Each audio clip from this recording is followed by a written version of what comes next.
Sección quinta, la producción del plusvalor absoluto y plusvalor relativo. Capítulo 14, plusvalor absoluto y plusvalor relativo.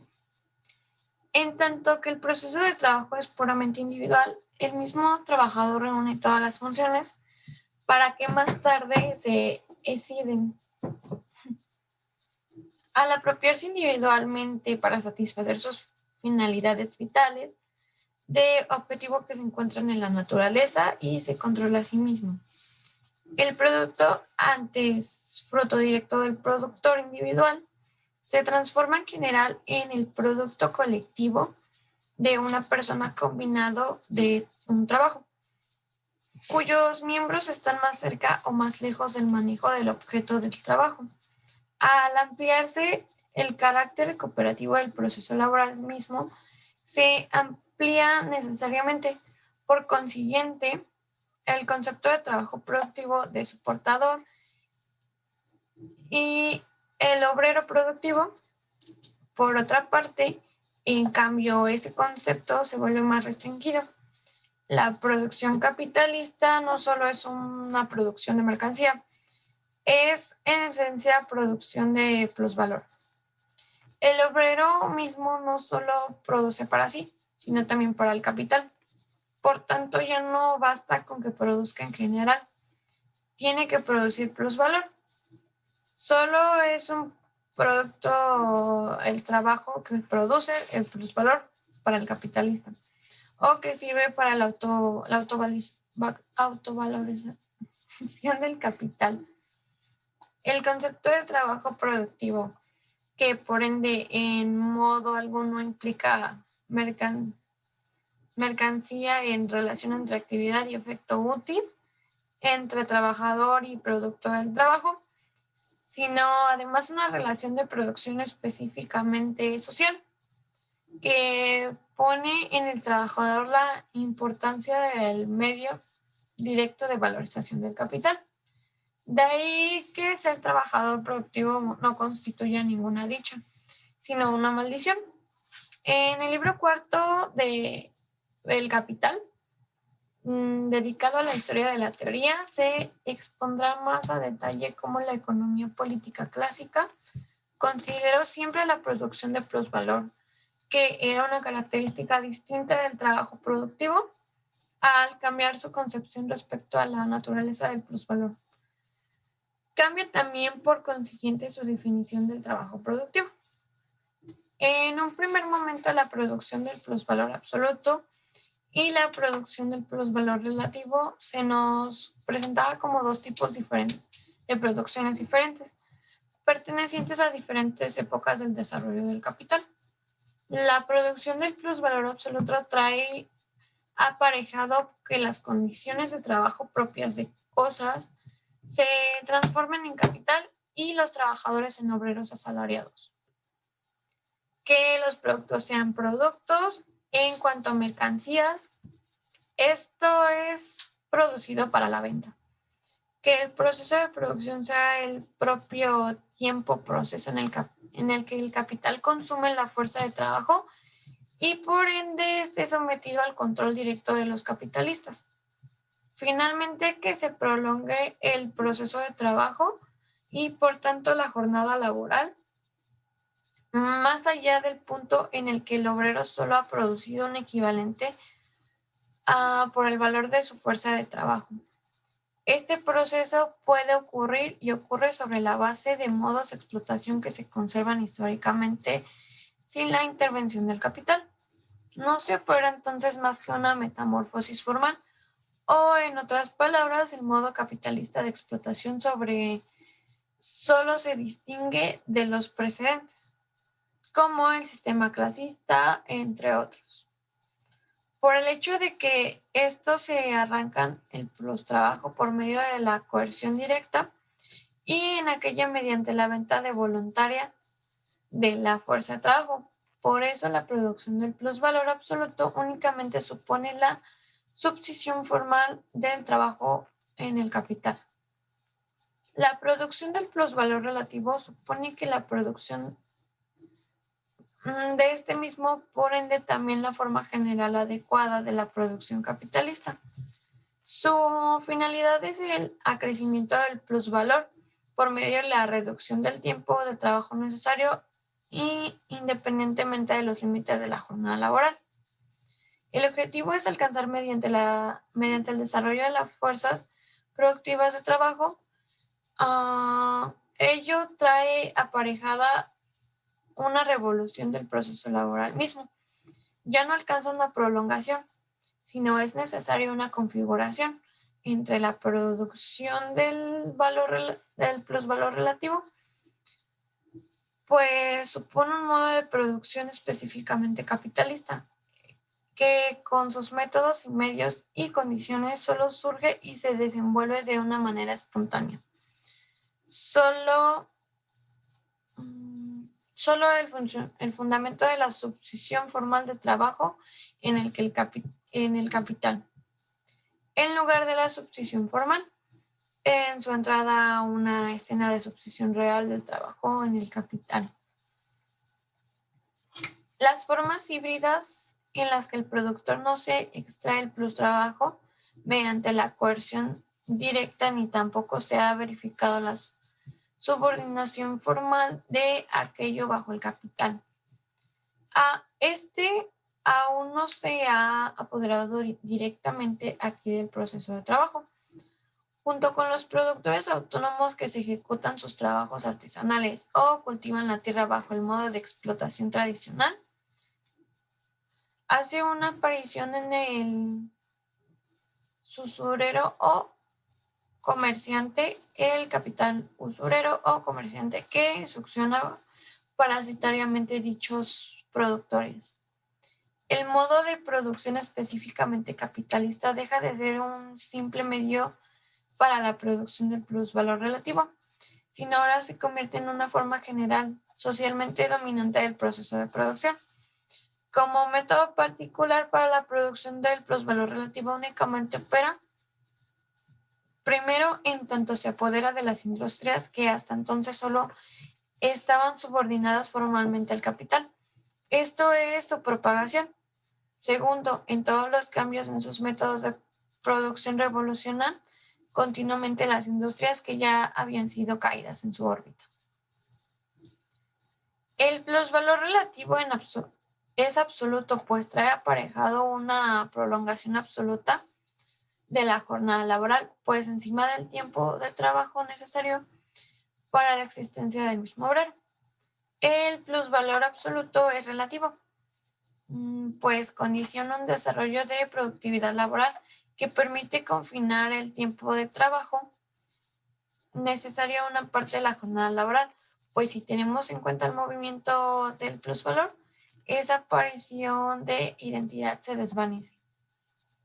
Dadas las fuerzas productivas del trabajo y su grado formal de intensidad, solo es posible aumentar la tasa de plusvalor por medio de la prolongación absoluta.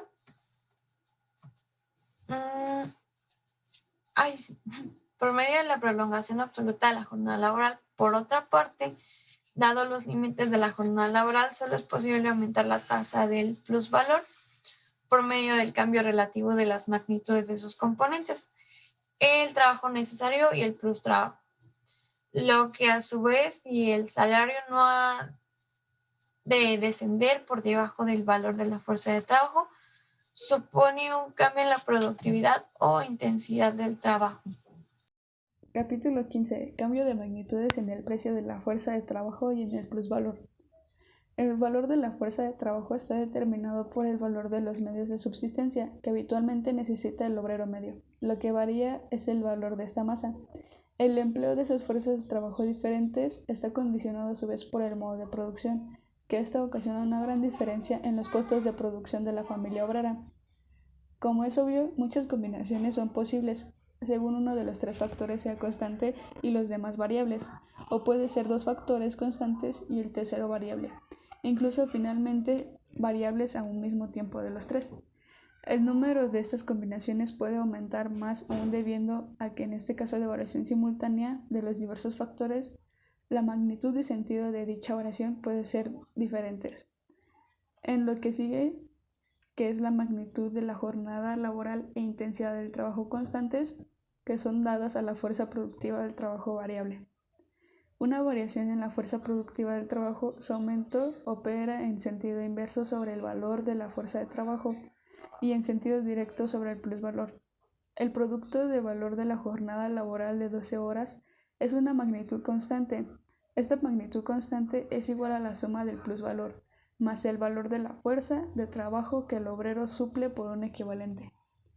El valor de la fuerza de trabajo además no puede caer y por tanto el plusvalor no puede aumentar sin que éste aumente la fuerza productiva del trabajo, aunque el cambio en la magnitud del plusvalor del plustrabajo ocasiona un cambio inverso en la magnitud del valor alcanzado por la fuerza de trabajo o por el trabajo necesario. De esto se infiere, es ni mucho menos que varíen en la misma proporción, aumenten ni disminuyen en la misma magnitud, pero la proporción en que cada parte del producto de valor de la jornada laboral aumenta o disminuye depende de la división que se había verificado originalmente antes del cambio en la fuerza productiva. El aumento o disminución del plusvalor es siempre la consecuencia y nunca la causa de la disminución o aumento correspondientes operados en el valor de la fuerza de trabajo. Como la jornada laboral es la magnitud constante y se representa en una magnitud constante de valor, el cambio de magnitud es en el plusvalor. Corresponde a un cambio de magnitud inverso en el valor de fuerza de trabajo y puesto que este valor solo puede variar con un cambio en la fuerza productiva del trabajo. Todo cambio de magnitud en el plusvalor surge de un cambio de magnitud en el valor de fuerza de trabajo, pero no es posible ningún cambio absoluto de magnitud en el valor de fuerza de trabajo y en el plusvalor sin que varíen sus magnitudes relativas. Se infiere ahora que no es posible ningún cambio de sus magnitudes relativas de valor sin que varíe la magnitud de valor absoluta de la fuerza de trabajo. El valor de la fuerza de trabajo está determinado por el valor de una cantidad determinada de medios de subsistencia. Lo que varía con la fuerza productiva del trabajo es el valor de los medios de subsistencia y no de su masa. Aunque el precio de la fuerza de trabajo se mantendría inalterado, habría aumentado por encima de su valor. El precio de la fuerza de trabajo de esta suerte, y en el caso de la fuerza productiva del trabajo, ascenso. Podría disminuir de manera constante, dándose al mismo tiempo un incremento continuo de la masa de medios de subsistencia consumidos por el obrero. Jornada laboral constante, fuerza productiva del trabajo constante, intensidad de trabajo variable. La intensidad creciente del trabajo supone un gasto aumentado de trabajo en el mismo espacio de tiempo, con una fuerza productiva incrementada. Sin duda, la misma jornada laboral suministra también más productos. El número de los productos aumenta aquí sin que bajen sus precios. Su producto de valor varía al desviarse. Respecto al grado normal social, su intensidad. La misma jornada laboral, pues no representa como antes en un producto de valor constante, sino en uno variable. Ocurre siempre esto cuando el aumento de precios que experimenta la fuerza de trabajo no compensa el desgaste acelerado padecido por la misma. Un cambio de productividad del trabajo solo ocasiona un cambio en la magnitud de valor de la fuerza de trabajo y por consiguiente en la magnitud de plusvalor, cuando los productos de los ramos industriales afectados entran en el consumo habitual del obrero. Fuerza productiva e intensidad del trabajo constantes. Jornada laboral variable. La jornada laboral puede variar en dos sentidos, puede abreviarse o prolongarse. Bajo las condiciones dadas, la fuerza productiva e intensidad del trabajo incambiadas, la reducción de la jornada laboral deja inalterado el valor de la fuerza de valor y por consiguiente el tiempo de trabajo necesario, reduce el plusvalor y el plustrabajo. Con la magnitud absoluta de este último decrece también su magnitud relativa. Esto es su magnitud en proporción a la magnitud de valor alcanzada por la fuerza de trabajo que se mantiene igual. La magnitud relativa del valor alcanzada por la fuerza de trabajo no podían variar sin que variara su magnitud absoluta. Como el producto de valor en que se representa la jornada laboral aumenta con la propia prolongación de esta última, y el precio de la fuerza de trabajo y el plusvalor pueden aumentar simultáneamente, ya sea con un incremento o con un desigual. Variaciones simultáneas en la duración de fuerza productiva e intensidad del trabajo. La fuerza productiva decreciente del trabajo y prolongación simultánea de la jornada laboral. Cuando hablamos aquí de la fuerza productiva decreciente del trabajo, nos referimos por ramos del trabajo, cuyos productos determinan el valor de la fuerza de trabajo. Por ejemplo, pues de fuerza productiva decreciente del trabajo a consecuencia de una esterilidad creciente del suelo y del consiguiente encarecimiento de productos agrarios. El aumento de la fuerza productiva del trabajo y su intensificación operan uniformemente y en el mismo sentido. Ambas pues reducen de la parte de la jornada laboral que el obrero necesita para producir sus medios de subsistencia o el equivalente de estos. Si la jornada laboral entera se redujera a esa parte, lo cual es imposible bajo el régimen de capital, desaparecería el trabajo. Cuanto más se acrecienta la fuerza productiva del trabajo, tanto más puede reducirse la jornada laboral y cuanto más se la reduce, tanto más puede aumentar la intensidad del trabajo. Socialmente considerada la productividad del trabajo, aumenta también su economía. Esto no solo implica que se economicen los medios de producción, sino el evitar el trabajo inútil. En la sociedad capitalista se produce el tiempo libre para una clase mediante la transformación. Bueno, yo les voy a hablar del capítulo 16, que son las diversas fórmulas para tasas del plusvalor. Bueno, las dos primeras fórmulas presentan como relación de valores lo que la tercera expone como relación entre los tiempos en que se producen estos valores. Son fórmulas sustituibles entre sí, son conceptualmente rigurosas. La misma proporción se expresa alternativamente bajo la forma de los valores de trabajo, de los valores en los que esos tiempos se corporifican, de los productos en los que esos valores existen. En todas estas fórmulas, el grado de explotación real del trabajo. La primera fórmula es plusvalor entre capital variable, que es igual al plusvalor entre el valor de la fuerza de trabajo, y esto es igual al plusvalor entre trabajo necesario. La segunda fórmula es plus trabajo entre jornada laboral, igual al plusvalor entre valor del producto, igual al plus producto entre producto total. Bueno, aquí les presento un ejemplo donde supongamos que la jornada laboral es de 12 horas. En este caso, el grado efectivo de explotación del trabajo se presenta en las siguientes proporciones. 6 horas de plus trabajo entre 6 horas de trabajo necesario, que es igual al plus valor de 3 chelines entre el capital variable de 3 chelines, que es igual al 100%. Conforme a la fórmula 2, en cambio, obtenemos lo siguiente: 6 jornadas de plus trabajo entre jornada laboral de 12 horas, que es igual al plusvalor de 3 chelines, producto de valor de 6 chelines igual al 50%. Bueno, estas fórmulas derivadas expresan la proporción en que la jornada laboral o su producto de valor se divide entre el capitalista y el obrero. Como el plus trabajo nunca puede constituir otra cosa que una parte alícuota de la jornada laboral, y el plusvalor no puede constituir otra cosa que una parte alícuota del producto del valor. Es decir, el plus trabajo tiene que ser menor al producto de valor, y en relación el plusvalor tiene que ser igual al plus trabajo. Para que el plusvalor absorba la jornada laboral, el trabajo necesario tendría que reducirse a 0. Pero si desaparece el trabajo necesario, desaparece el plusvalor, el plus trabajo que diga, ya que estos van de la mano. Bueno, en la fórmula 2, que es plus trabajo entre jornada laboral igual al plusvalor entre valor del producto y plus producto entre producto total, es que consolida el método de la escuela clásica.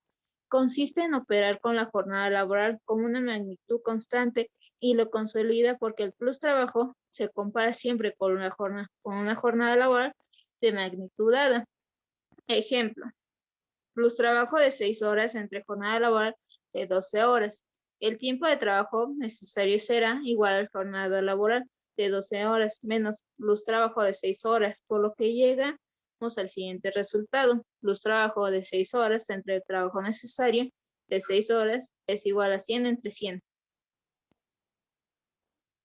Bueno, su aprovechamiento de esta fuerza de trabajo se descompone en 2 periodos. Estos periodos son: el obrero no produce más que un valor y es igual al valor de su fuerza de trabajo, solo un equivalente. Mientras que en el segundo periodo del plus trabajo, el aprovechamiento de la fuerza de trabajo forma valor para el capitalista sin que ese valor le cueste un sustituto de valor. ¿Y qué es el capital? El capital, por tanto, no es solo la posibilidad de disponer de trabajo. En esencia, la posibilidad de disponer de trabajo en pago. Este puede disponer de una cantidad determinada de trabajo ajeno en pago. Esto quiere decir que el trabajo que el capitalista como que absorbe no se lo paga al que lo construyó. Y bueno, el capítulo 16 prácticamente es como la conclusión del capítulo 14 y 15, porque estos dos hablan del mismo tema, pero este capítulo 16 lo hace más abstracto, podría decirse. Es decir, lo concluye en estas dos fórmulas que son muy importantes para el plus valor, plus trabajo y trabajo necesario. Y eso sería todo. Gracias.